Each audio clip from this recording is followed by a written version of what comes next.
it's my great pleasure this afternoon to welcome our speaker, Professor Lily Tsai, from the Political Science Department at MIT.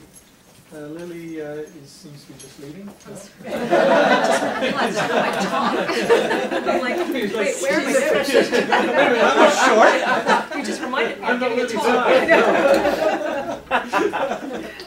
talk. Lily's first book has had a huge impact about accountability, and she comes up with this term that she developed called solidary groups, and shows that if officials are embedded in such groups, they'll feel more obligated to provide public goods, within their communities. And this comes out of research that she first developed, I guess, when she was doing PhD with Liz, looking at 316 villages in 4 different provinces, and looked at questions related to religious organizations, lineage organizations, and how these impacted on the provision of public goods. And there's a number of really interesting findings, one of which she talks about how village temples she describes as encompassing and embedding,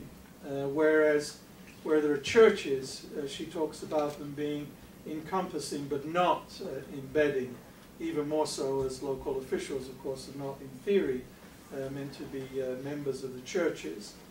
But then talks about how, in fact, village temples can reinforce state authority and legitimacy, and through the process of providing public goods. It's a tremendous piece of work, if any of you haven't seen it. And I think it really represents the best combination of really solid theoretical questions that she's asking, combined with superb detailed in the field research. And I think that's what made it such a special project and such a great book.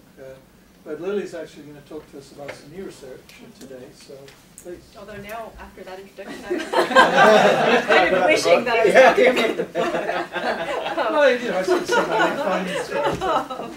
although I do see a couple, I actually gave a talk for a group at the law school earlier today, and I'm seeing some familiar faces, so some of you will have had a double header of me today, which I apologize for. So thank you again for inviting me. This is a great seminar series that I myself have actually attended as an audience member, so I'm really pleased to be able to attend today.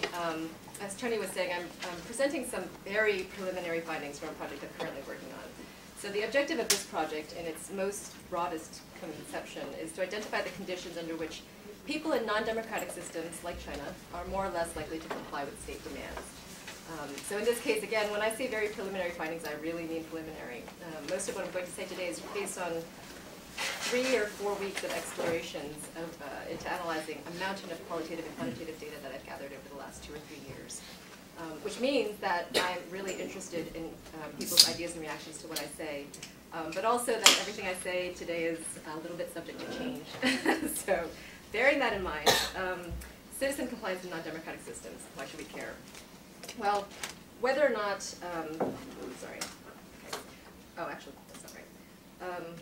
whether or not citizens comply with the state's demands is really probably the central concern of every state. States basically want high levels of citizen compliance. When they make a decision, pass a law, or create a regulation, they generally want as many people as possible to comply, ideally of their own volition.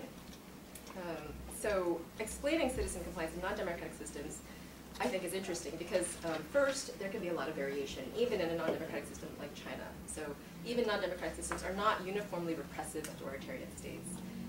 As with everything in China, as some of you know, there's a tremendous amount of variation across different localities and individuals. So I'm interested in explaining why it is that some people go ahead and comply with state demands in some places, while other people in other places decide that they're going to break the same rule or the same regulation.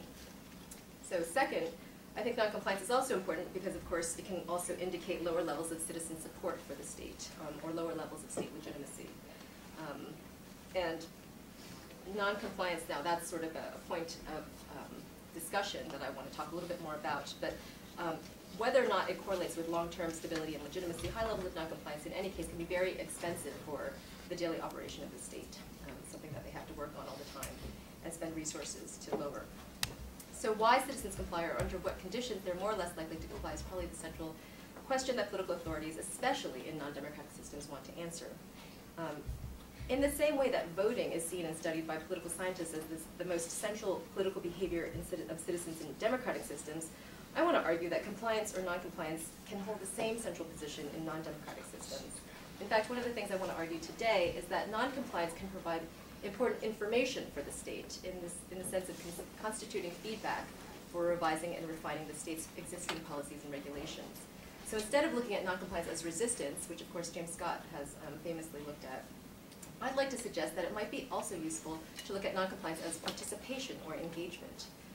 In other words, non-compliance can be a choice that is partly intended to express people's preferences and voice them to the state. One of the arguments for looking at compliance and non-compliance this way, for me, comes from how people themselves talk about non-compliance in rural China as an integral and often productive part of politics and citizen-state relations. So the next question, just sort of as background, is why look at China in particular? Well, China is an interesting case because according to existing social science theories that are out there about compliance, rural China seems like one of the least likely places to find high levels of compliance and willingness to comply with state demands. Now that's not true for people who know China, but from sort of the social science theoretical point of view, it doesn't seem like a likely case. So existing theories about the kinds of attitudes that are correlated with citizen compliance fall into several categories. One school of thought argues that compliance and willingness to comply are correlated with beliefs in the political system's procedural justice. In other words, when citizens believe that authorities use fair procedures to make decisions or choose officials, they're more likely to think that they have an obligation to comply and cooperate with state officials and state decisions. That's one school. Another school of thought argues that distributive justice is what's really important, when citizens believe that authorities distribute resources fairly, they're more likely to think that they are responsible for or ought to comply with the state. And then third, still others, especially political scientists that study developmental states and authoritarian regimes, argue that citizen compliance is performance-based. So when citizens see the state as competent and performing well, promoting economic development or providing public goods and services, they're more likely to comply with state demands. So examining the question of citizen compliance and willingness to comply in rural China provides a valuable opportunity for contributing to these theories of citizen compliance for three reasons. First, given the theories above, again, rural China doesn't seem like a very likely place to find high levels of compliance. Government officials are, of course, not appointed democratically. Few formal channels exist for channeling input from citizens into the policymaking process. Distributively, urban-rural inequality is very high in China, even compared to countries with similar levels of economic development. And even within rural areas, economists have found that rural-rural inequality can even be higher than that.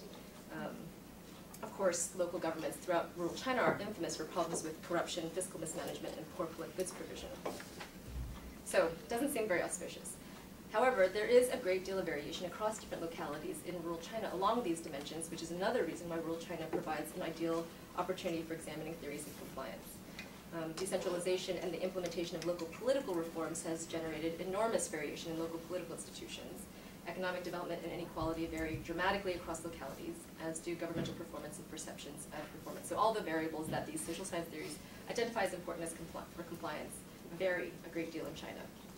Finally, studying compliance in the context of rural China also provides a valuable opportunity for disaggregating the state and examining interesting questions about how variation in citizen compliance, variation in how citizens conceptualize compliance with different levels of the state. So despite the increasing importance of looking at how citizens engage in different ways with different levels of the state because of global trends in many countries in decentralization and local autonomy, the theoretical question of looking at how people view different levels of the state and why they support variation and support for different levels of the state is a largely understudied question. China provides a rich context for examining these questions given its many levels of government and the complicated allocation of authority over decision-making among them. So, do citizens use the same frameworks when thinking about compliance with different levels of the state, local state authorities versus the central government? Do citizens always make distinctions between different levels, or do they tend to view the state as one unitary entity? So before I go on any further, let me just say a little bit about,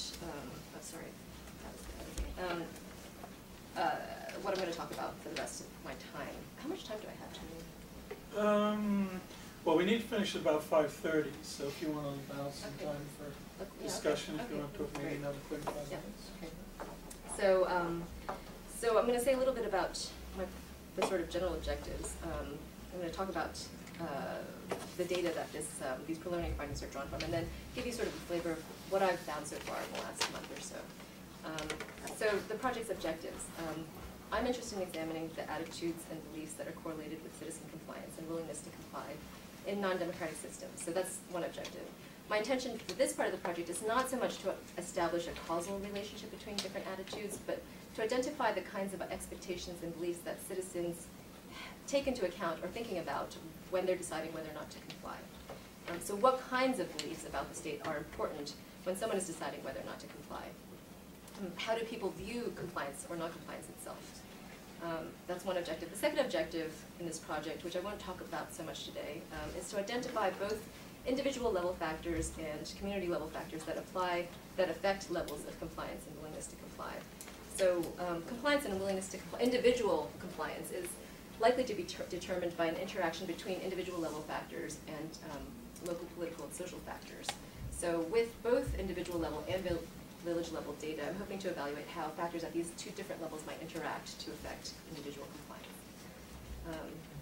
Data.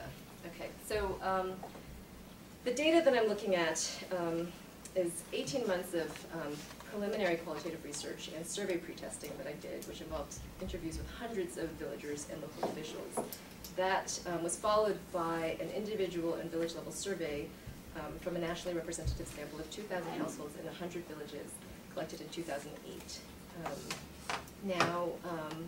I also have supplemental survey data from the same villages and many of the same households from 2005, although the first wave of the survey did not include political opinion data.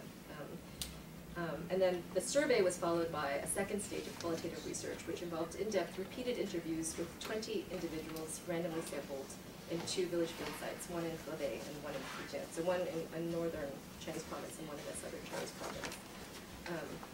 Qualitative data, if I were looking at the US, I would just look at public opinion data. But in this case, qualitative data are valuable because these are politically sensitive questions, and it's really important to check the validity of the findings from the survey, which, in theory could be all lies, against what people say in face-to-face, sort of in-depth discussions. Did you pick your 40 randomly, or did you? I did not pick the villages randomly. No, because within the village, within the village, 40 that you did the in-depth yes, with. Yeah, randomly. Yeah. So I had. I actually have a couple of research assistants in the room, which so you can feel free to jump in. But we did things like, it wasn't rigorously randomly, but it was, the kind of, for example, the method that epidemiologists use, where it's a spin the pen thing. Like you have a village map and then you spin the pen, and in that sense it was random. It was not, the wealthiest households or the whatever. So the other reason to do qualitative research in this. For these questions is that there just is no baseline data for public opinion or political attitudes in China. So qualitative data are absolutely necessary to illuminate why people say they don't know, or missing responses, or so forth and so forth. Okay, so for the rest of the talk, I'll give you a little bit of an idea of what I've been looking at. I'm going to talk about how much compliance there is in rural China, who complies, and then mainly what I'm interested in is why people comply or don't comply, or are there different kinds of compliance and non-compliance, and whether patterns of compliance and non-compliance indicate something about how people view the state. How much compliance and non-compliance are there?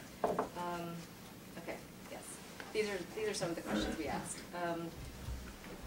So at the individual level, which is these are asked of individuals. They mainly circle around what would you do if you wanted to do something that was against government regulations, and what would you actually do when faced with particular regulations that people are commonly consider unpopular, or at least entail some cost to the individual. So these questions fall roughly into 3 categories. Things that are administrative regulations, things that have to do with taxation, and a couple of questions that are interesting to me at the end, at the bottom of this list, which are what I call not right policies and regulations. So why did I ask these questions in particular? Well, as I was thinking about how to measure and quantify compliance in general, I had to consider a few main things. First, I had to ask questions that were relevant everywhere in rural China, which is not actually very easy because of the vast amount of regional variation in local governance issues and regulations and individual access to information about regulations. So these had to be things that were pretty much relevant to everybody across the board. Second, they had to be questions that people were at least more likely to answer truthfully, that weren't too politically sensitive, that they would not answer them, they couldn't be expected to answer them safely or truthfully. Third, they had to be regulations and demands that were not backed by an overwhelming amount of state coercion, so that compliance wasn't purely and exclusively the result of, sort of the force of state power, state coercive power. So these are things like, under the administrative regulations, willingness to comply with restrictions against house building, willingness to comply with the restricted availability of government permits for things like business activity, the compliance with the government regulation requiring cremation. There's a regulation that requires cremation and a restriction against burial to protect our land. The compliance with the government restriction against the use of firecrackers, which is actually a very unpopular restriction.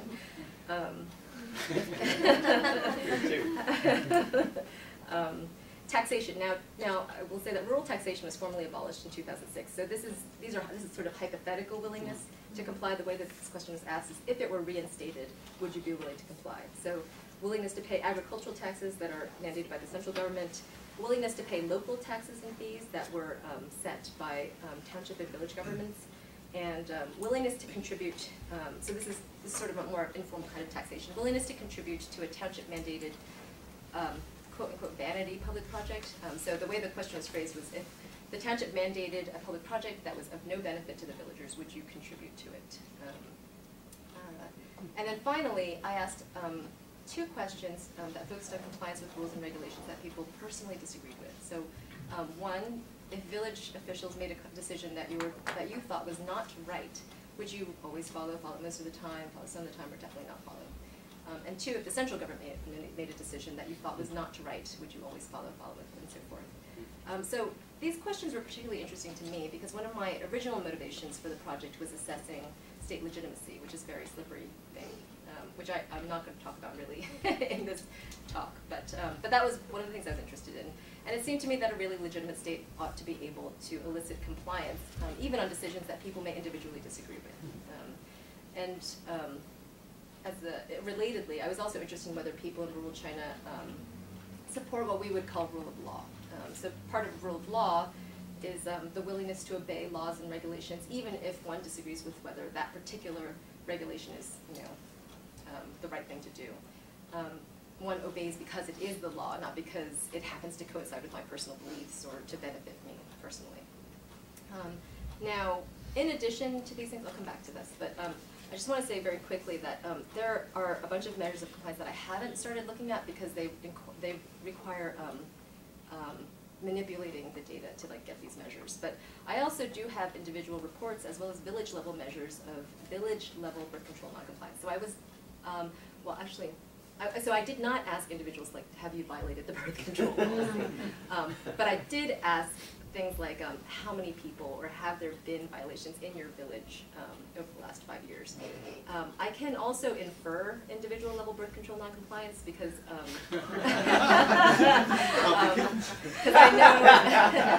I know the composition of the household, how old, what sex the household members are, and but that requires a lot of back calculation that I have not done yet.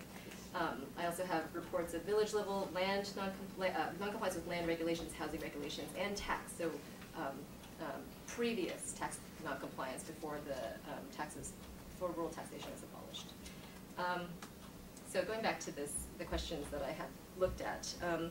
Overall, compliance with demands and regulations made by the state and its agents were pretty high, as you would expect for a country that is widely seen as relatively stable.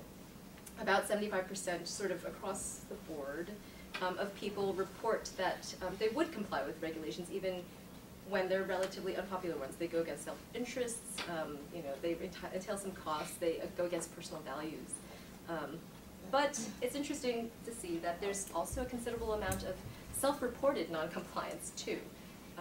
It's interesting first because there's some variation to explain, and second because despite the political sensitivity of the questions, actually a lot of people are willing to say that they would not comply with these regulations and demands.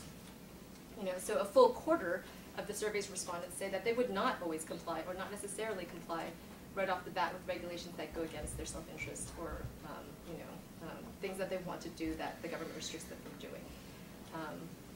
Moreover, most people say that they would not comply when it comes to giving money to the government in the form of taxes or public project contributions. Yes? In that case, the two agricultural taxes and the local taxes and fees, those have been discontinued. Yes. Right? Yeah. So there's we assume that the reason they were discontinued was because they weren't popular, right. and so also slightly discredited. So saying that you wouldn't pay those particular taxes, those have already been marked by the sort of system as the kinds we shouldn't have been collecting all along, so to speak. Yes, although I'm going to talk a little bit about that. There's a communal normative statement about those. Yes, absolutely, absolutely. Yeah. Although, there's still some variation, I would say. And what I'm interested in is seeing who's willing to comply and not willing to comply, rather than sort of the absolute. But I did want to sort of report the absolute levels across the board. Yes. This is self-reported non-compliance. This is self-reported. Do people believe that it's actually anonymous or not? Because in other environments similar to this would actually underreport non-compliance because of the fear that somehow, some way, they'll be able to track this response back to me. Do you have any of that? Of course, yes. So this might be this is the underreported. minimum. Yeah. This would be, right, so this is the minimum level of self-reported non-compliance this is the minimum level of willingness to comply that exists out there. So you should read it as there's probably more. Because of that fear of... Right, exactly. I mean, of course, anonymity of the respondents is protected, but regardless, they're still going to, yes. I mean, it's not so much that they perceive a problem with the anonymity. It's just that, of course, in a non-democratic system like China, they're not going to always tell the truth about non-compliance. Not right decisions. So what was interesting about the not right decisions, of course, is that most people will not comply with a village-level decision that is not right, whereas most people will follow a central-level decision that is not right. It's kind of what you, if you know China, would expect. Why would you expect that if you don't know China? Why would you expect that if you do know China? Do not. Yeah. Regardless. Why would one expect that? Let me ask you. What would you expect? No.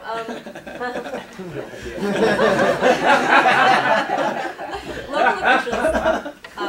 I mean, this is sort of a lot of what the rest of the talk is about. But local officials are generally very, very unpopular in China.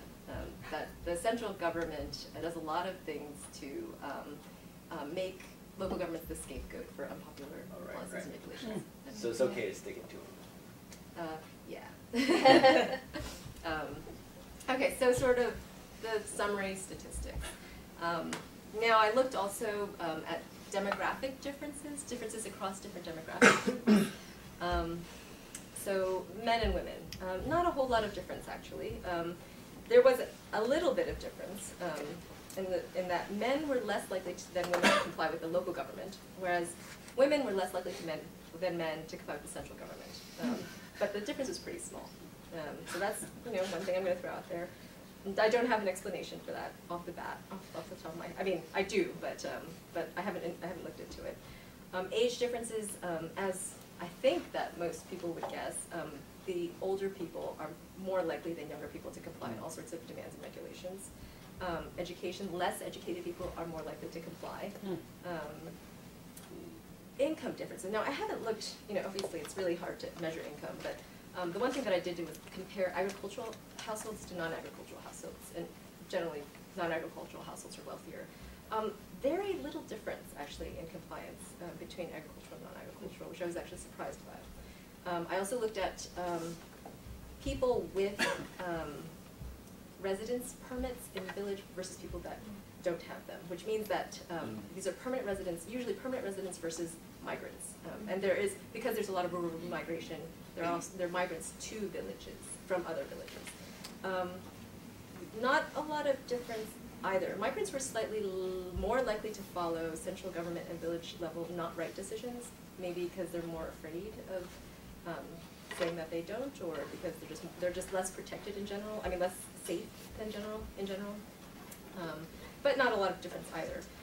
Party members, Communist Party members versus non-members. Party members were more likely to be compliant. But they were, interestingly, slightly more likely than non-party members to ignore village officials when their decisions were not right, but more likely to comply with central government decisions that they thought were not right. So just some demographic differences. Now, what I was really more interested in was, are there different kinds of compliance and non-compliance? And so far, there are two preliminary findings or relationships that have emerged from the data that I find particularly interesting. So first, positive evaluations of the state. When people think well of the state's not corrupt, it's procedurally and distributively just, it is capable. When people think well of the state, they are more likely to comply in general, but less likely to comply with not right decisions. So the more procedurally just you find the state, the less likely you are to comply with the decision that you disagree with. This is, actually before I go on, let me just talk about the questions that we use to measure procedural justice. So, and this is the set of attitudes or beliefs that were most strongly correlated with more compliance overall, but less compliance with not right decisions. And these are a series of questions that are a standard battery of measuring procedural justice. When making decisions, does the government give villagers a chance to express their views, respect and take into account villagers' views, give villagers opportunity to decide villagers' affairs, make decisions based on fact, or these are all at the local level. These are procedures at the local level. I just wasn't. No, sorry. It's asked at 3 levels. So, what is your perception of procedural justice in quotes at the village level, township level, and the central government? I asked of three different levels.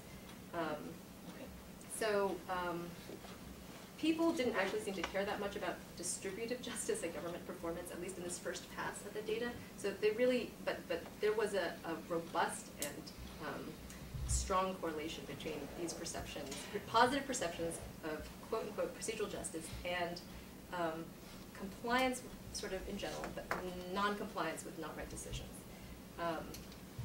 So why was this interesting? Well, first, I thought this was interesting because it's definitely counter to existing theories about procedural justice, which posit that compliance with all regulations, and especially with those regulations that you disagree with, should go up if you think that the state is procedurally just. That's what is supposed to be the great thing about procedural justice. Of course, most of those theories are based on liberal democracies with rule of law. So, yes. Sorry, could I ask about the implications of the words "not right" in China? And in English, they have a slightly moral connotation. That's right. They have a slightly. So this wouldn't be just laws you disagree with, but laws that you think are wrong. Yeah. Okay. May I ask a question? So, where the measure of noncompliance is whether this question, it's not an index of noncompliance. It's simply whether you'd comply with the decision that you thought was not right. That's right. So that's a hypothetical question, right? Right. And couldn't you, so you could imagine that citizens who believe that the government is actually procedurally just would be less likely to believe that the government could ever come up with a not right decision. And so they would they would say, no, of course I wouldn't comply with that, but what they're really saying is that that wouldn't happen. And if it did happen, there's something deeply wrong. Well, as I will talk about, okay. They are very vocal about the fact that the government comes up with not right decisions all the time. Okay. So that's what I'm going to talk about next. But before I do that, I just Even though they think the government does all this stuff. Yeah. Yes. How can they think? You know? Well, yes. It generally does all this stuff, but when it doesn't do something, when it doesn't do something right, yes, they will not. Yeah, right. So what I think is interesting about this sort of pattern is that people generally in rural China believe that non-compliance, not complying with not right decisions, is the right thing to do. People are more likely to disobey regulations that they think are wrong when they think that officials care about what people think. So this seems to suggest to me that instead of Oh, I just see. looking at I see. compliance Yeah, yeah. as something that's born of fear of coercion or deference to traditional authority, noncompliance can actually be a legitimate form of political behavior when citizens think a policy is not right or not good. There is a moral connotation to this. So in other words, noncompliance can be a kind of important input into governance and policy making. This leads me to what I call the concept of regime reinforcing noncompliance. So what I would like to argue is that these preliminary findings suggest that at least some noncompliance by people who have very positive evaluations of the state when they don't comply with not right decisions, it's a kind of discriminate noncompliance or regime reinforcing noncompliance. People in rural China seem to believe, that noncompliance with not right decisions is welcomed by a state that really cares about citizen input and citizen interests. And part of the reason why seems to be that citizens think, when I talk to them in interviews, that noncompliance with not right decisions can communicate useful information to the state about the appropriateness, justice, and rightness of the state's policies and regulations. So just to give you a sense of how people in China themselves talk about how noncompliance can provide the government with necessary and useful feedback, let me read you some examples of feedback, or of quotes from people I've been interviewing over the last year. If policies are unreasonable, we won't rebel against it, but we will drag our feet. So that's like Scott, you know. But then this person goes on to say, we will not complete the task on time to express our dissatisfaction. In other words, they don't just want to do it's not that they don't want to do the task, they want to let local officials know that they don't want to do the task. So there's this sort of generation of common knowledge, like we don't just not want to do it privately, we want it to be public. It's very hard for policy to be fixed and universalized. It's changing, it's revised, it becomes new. For some policies, you have to do it this way. When it faces definite problems, it will be changed. What does that mean? Yeah.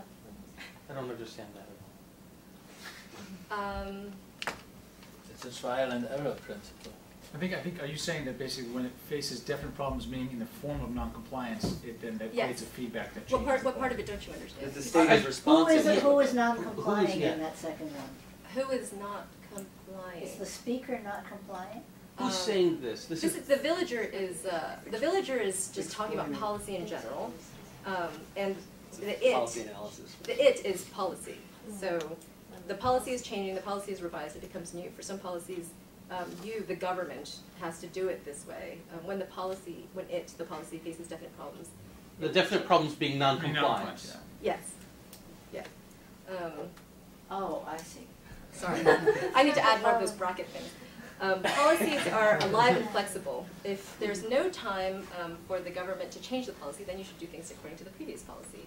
Policies cannot be dead and fixed. That's compliance.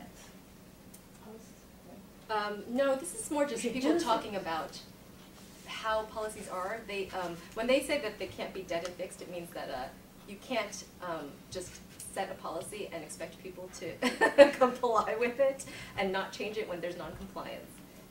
Does that make sense? It's somewhat contradictory. No, I think, I mean, at least for me, it's very clear. I think what you're saying is that they're assuming, the assumption here is that it's not fixed, it's therefore open to feedback. So how do they provide that feedback? It's through non-compliance, because they assume that there will be an impact on policy. Yeah. So they're perceiving a It's responsive implied, state. but it's Yes, not. yeah, that's the point. It could Although be I interpreted now in realize many that other That's ways. true. That's I what think that's the way we're- people think of it in China. I mean, I think, my sense is, I don't know whether they think the state is responsive. My sense is that people think everything is there for negotiation. Right. Well, And that's more That's of different what from it- responsive. Yeah. Yeah. But from the states, why is that different from? Why is responsive Well, different from? because, negotiation. well, what they're expecting is the state, to recognize this and institute some kind of change. Yeah. I think it's the thing more at the implementation level.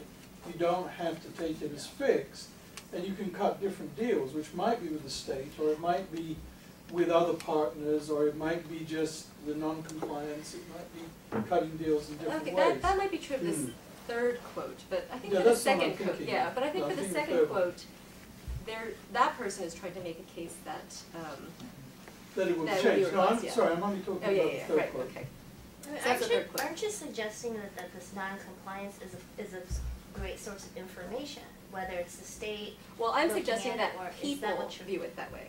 I'm not, so I'm gonna go on to say Right, that, right. I'm not suggesting that the You think state it's that, yeah. necessarily views it that way. Right. But I'm saying that ordinary people, this is ordinary people view it this way. So I have one more quote. Wow. At the beginning, government officials don't understand anything. Then they first set out some rules or principles and put out some policies. After they've been put into practice and been confronted with actual conditions, everyone, i.e. officials and citizens, discusses and then revises the policies. Establishing a directive is always this kind of process. It's the same as how a child grows up. At the beginning, the child doesn't know what is good and what is not good. It's only afterwards that they slowly understand these things. This is some So far the government is state the is child. So we're educating the child. Yes, exactly. So I'm going to run out of time. I have a bunch of other interesting quotes, but I'm going to skip them in the interest of Just one other question. So if I were asking this kind of question in the Middle East, I mean, there's all kinds of problems that can go wrong with a policy. Not all problems are non-compliance. How do we know that they're not talking about unintended consequences or other kinds of policy? They could be talking about unintended consequences. It's just that. But that could have nothing to do with non-compliance. Everybody's complying with the policy, and it turns out to not produce the outcome that we wanted. So we learn like a child, and we do something else. Sorry, all these interviews are about non-compliance. So this is about. We're all talking about. We're all asking them like, why do you comply? Why don't you not comply? You know, that's right. Yeah. Let me just think whether I have time to read these other quotes. People also gave examples of how non-compliance with taxation is an important way of attracting attention to their problem. So it's not that they're not protesting the taxation, they're not complying in order to get local officials to come and bother them so that they can complain about their thing. But oftentimes these things are not their personal problem. It's a structural problem. So I have this quote about from somebody who has a problem with the land reallocation policy. And he doesn't pay his taxes so that he can get local officials to pay attention to the problem with land reallocation within the village, which is a problem with a policy about land reallocation. So I'm going to skip those quotes, unfortunately, and maybe come back to them. But the one thing I wanted to say was that, as somebody was just saying, in fact, a lot of these observations by villagers in rural China don't actually sound that different from what scholars talk about when they analyze non-compliant and law-breaking behavior, such as squatting and civil disobedience. And so one of the books that actually one of my research assistants here in the room has pointed me to, by Eduardo Peñalver and Sonia Katyal, who are two legal scholars at Cornell and Fordham, have, for example, argued that lawbreakers often cause both intentionally and unintentionally improvements in property law. As they say, intentional lawbreaking as a mechanism for legal change is a strategy employed by those who cannot afford to file civil suits or whose voice in the legislative process is too weak to attract the attention of lawmakers. Other legal scholars at Stanford and other places have described the important role played by lawbreaking in influencing the writing of the U.S. Constitution, the development of labor regulation during the New Deal era, and the winning of rights for urban squatters all over the developing world. Now, in political science and anthropology, these preliminary findings in my research, of course, build on research that's also been done on the so-called weapons of the weak, everyday forms of resistance, and hidden forms of political conflict, highlighted by James Scott. It also ties into theories of informal institutions and institutional change. These preliminary findings, though, I think differ from Scott's emphasis on conceptualizing noncompliance as resistance to the state, and instead focus on how noncompliance can engage the state. And my research in this project also differs from existing studies of informal institutions and institutional change in the sense that its objective is less to look at the institutional change, so whether or not this is effective, whether or not this noncompliance is effective at causing institutional change, and more at the determinants of this kind of political behavior.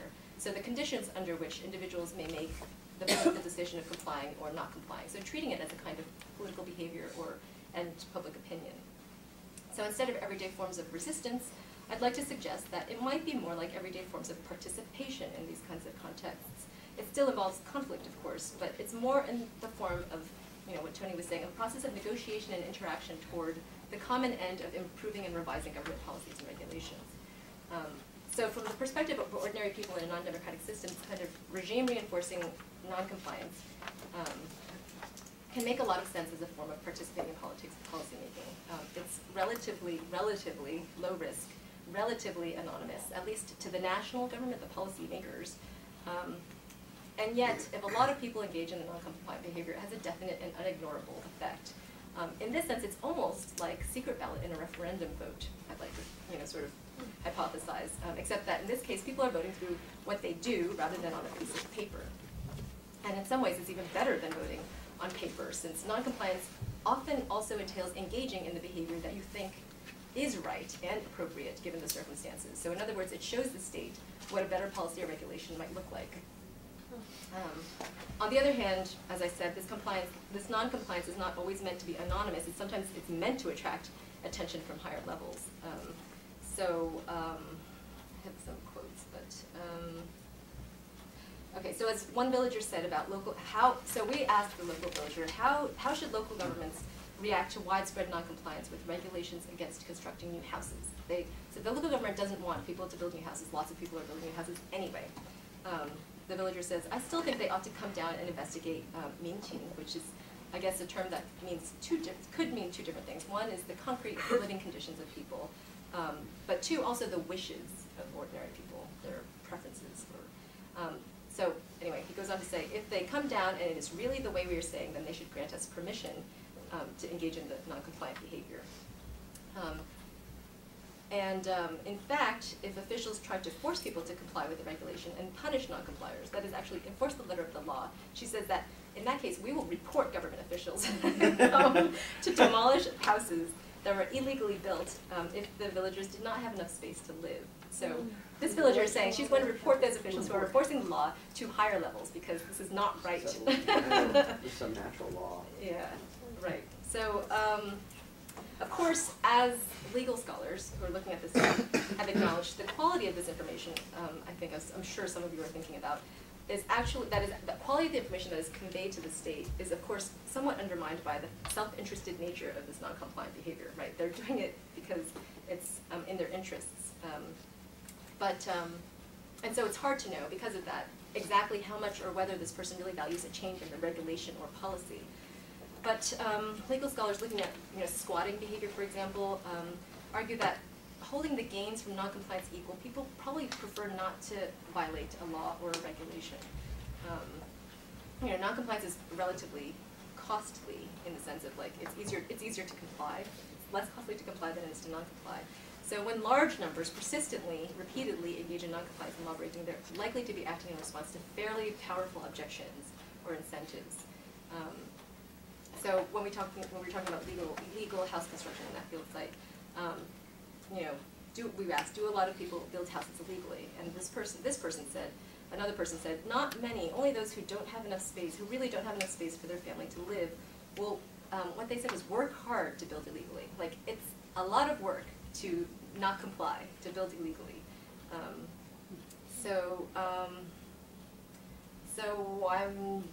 Yes. How does this differ from conventional theories of collective civil disobedience? It's very similar, actually, yeah. So I'm interested in looking at when people in non-democratic systems are going to do something like that.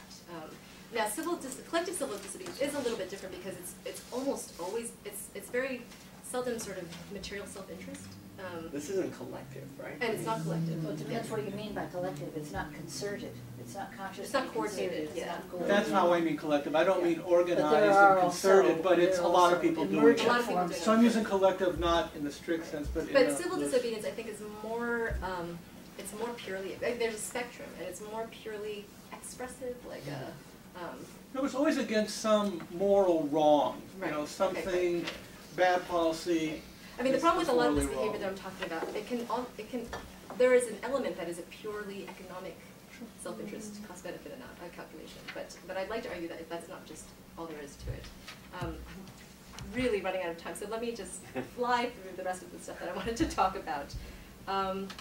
Just to be clear, at this point, as I was saying, I'm not arguing that compliance and non-compliance actually are effective ways of influencing the Chinese state and the Communist Party. I'm only arguing that ordinary people in rural China see their decisions to comply or not comply this way. That there seems to be a strong social and political norm or moral justification for non-compliance with state authority. But of course, having said that, there have definitely been studies that show compliance and non-compliance really are effective ways of influencing policymaking in China. Those of you who study China will know tons of studies that have to do with how decollectivization took place in China, the evolution of the birth control policy. The birth control policy has evolved oftentimes in response to widespread non-compliance, not organized, not concerted, but widespread non-compliance. The abolition of the rural taxation itself, of course, is another example. People like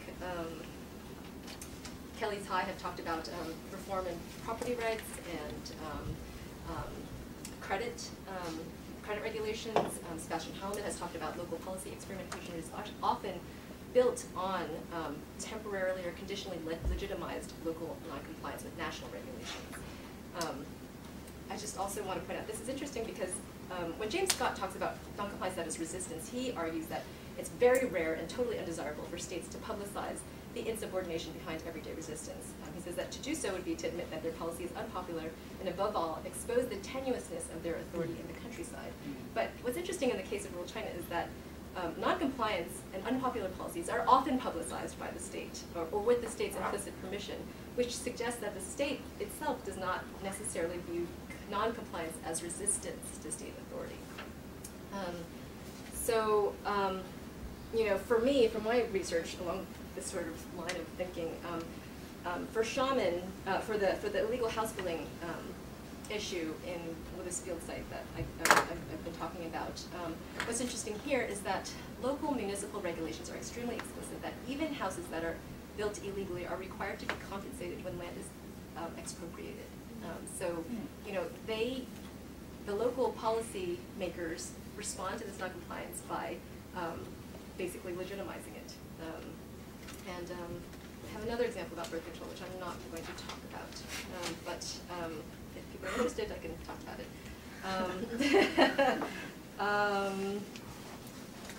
In the last 5 minutes, I'm going to talk just a little bit about some of the other preliminary findings.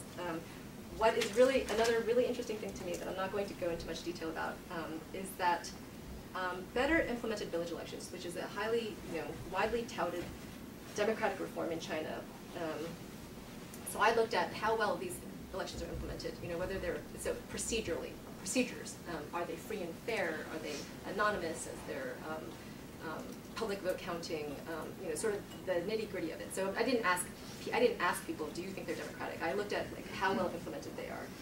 Better implemented elections seem to have an indiscriminately negative effect on compliance. So that means that the better implemented village elections are, the less likely people are going to comply with all sorts of things, including not right decisions. There's just a negative effect across the board.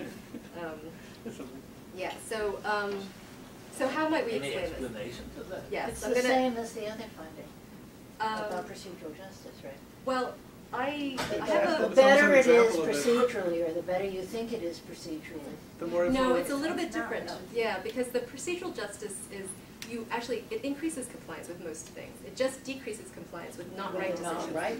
Elections have an indiscriminately negative effect. I see. It decreases compliance across the board.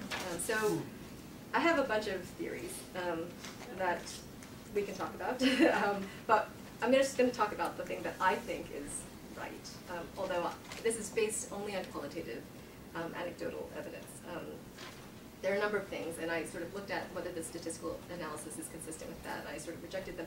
What I think is really going on, actually, is something that villagers, again, themselves talk a lot about, which is that elections exacerbate self-interested behavior among both villagers and local officials, instead of increasing levels of public spiritedness and civic virtue. And this is consistent with a lot of the findings that show that elections exacerbate existing institutions of patronage. Numerous villagers I interviewed reflected on how elections monetize the private benefits of village public office, and it gets everybody thinking about how this can benefit me. So let me just, moving on, as a corollary, well-implemented, so then I looked at the relationship between elections and procedural justice. Elections have, the better implemented elections have no significant relationship with more positive perceptions of procedural justice. So that suggests that what people think is procedural justice in rural China is not what we think is procedural justice. Now, one clue to this lies in the kinds of beliefs that are correlated with procedural justice perceptions. So again, they're not correlated with well-implemented elections. Those of you who know China, they are slightly correlated with whether or not people think that the government is open to petitioning from citizens. So there's a petitioning complaint system. If you have a problem, you can submit a petition to the government or go complain to a government office. So that is a small positive correlation of procedural justice. But really, what procedural justice perceptions are most highly correlated with are what I call a set of caring questions. So I asked a bunch of questions about, do local, village, township, and central government really care about ordinary people? Do they care more about ordinary people or about enforcing policy? So that was highly correlated with procedural justice perceptions. The next most highly correlated was a few questions about the subjective capability of village and township cadres, but that, to be honest, I'm not sure how to interpret that because procedural justice was not correlated with people's subjective assessments of government performance and economic development, government public administration, or social order. It's not correlated with the village level of economic development, so I'm not totally sure what they mean by capable, which is something that I'd like to look more into. And then the last sort of empirical thing that I looked at was whether or not media consumption affects procedural justice perceptions. And basically, watching, so they have these investigative TV programs often about local corruption. So watching investigative TV programs had no effect on procedural justice perceptions of local government, but small positive relationship with perceptions of central government procedural justice. So if you watched things about sort of uncovering local perception, you're going to think that the central government, you're slightly more likely to think that the central government is procedurally just. Reading newspapers had a large positive effect on procedural justice perceptions of local government, but not central government. And that, I think, is because most of the newspapers that are read in the countryside, as opposed to the cities, are local newspapers. They're not national newspapers. But wouldn't those local newspapers be reporting stories, sensational stories about how the local government is failing them? Or? No, because they're controlled by the local government. Yes. so this is something about propaganda. Details. So actually, propaganda works. Propaganda. And then just I want to hear what people think instead of going on. But I do want to just mention that I also sort of looked at different kinds of compliers. Some of the questions that I asked had to do with what would you do if you wanted to disobey something? And people can answer, I would just do it anyway. I would bribe an official. I would go petition an official, or I would just not do it. I would comply with the regulation. There were some interesting differences between people who choose different strategies. So anyway, to wrap up, these preliminary findings, I think, suggest that looking at noncompliance as a kind of political participation rather than resistance might be fruitful.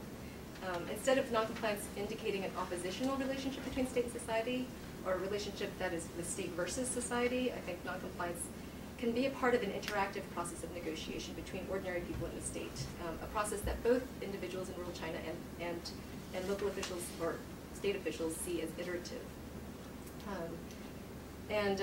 Let me just close by talking about two cases of similar processes that make me think that, similar processes outside of China that make me think that these findings might be more widely applicable. But I hope that if any of you know of directions that I might look as I proceed, I'm hoping that people can point me in those directions. So one is the case of state procurement of grain and the concealment of land in socialist Hungary. So there's a Hungarian historian who writes, after 1954, which was the least successful procurement year for Hungary, it may not be quite correct to say that the peasantry overthrew the government in 1956. This is the government, the socialist, communist government. It may not be quite correct to say that the peasantry overthrew the government in 1956, but it is reasonable to claim that the liberalization after 1954 came about primarily as a result of peasant resistance. The subsequent economic and social reforms enacted in Hungary and in Central Europe generally are little more than the legalization of the practices of resistance given a new policy guise by professional reformers. So again, this is the same regime that stays in place, but they change the policy, which leads to greater citizen support of the regime. Second is the case of squatting in Zimbabwe that Jeffrey Hurst, a political scientist, has written about. So in Zimbabwe, I guess the government tried to resettle and redistribute land to black farmers after independence, but they didn't succeed fully. They were not that efficient state administration. So this led to a huge illegal squatting problem. In the case of Zimbabwe, interestingly, squatting wound up being supported by some members of the cabinet, high-ranking government officials and ruling party. Squatting, I guess, had a morally legitimate behavior because it was encouraged by liberation armies during the war as a way to disrupt white agriculture, and because, of course, squatting, was often linked to sort of livelihood issues. So you have in Zimbabwe, apparently, somebody like the Deputy Minister of Land saying, what I like about the Makoni people is that they do not just sit idle saying, we have won the war, now we can rest. They take action to solve the land problem for themselves. The Makoni district is more invested in squatters than any other district in the country. So, this is a high-ranking official who's in the Ministry of Lands, who's approving, who's actually praising people for squatting. But in this case, in the case of Zimbabwe, I think rather than regime reinforcing noncompliance, it's more like ruling party reinforcing noncompliance. The government bureaucracy wants to stop the squatting and implement a systematic resettlement policy, but politicians win political support votes in compliance with the party by validating the noncompliance. So let me stop here and actually open it up to questions and discussion, hopefully discussion. Lots of questions, lots of unanswered questions.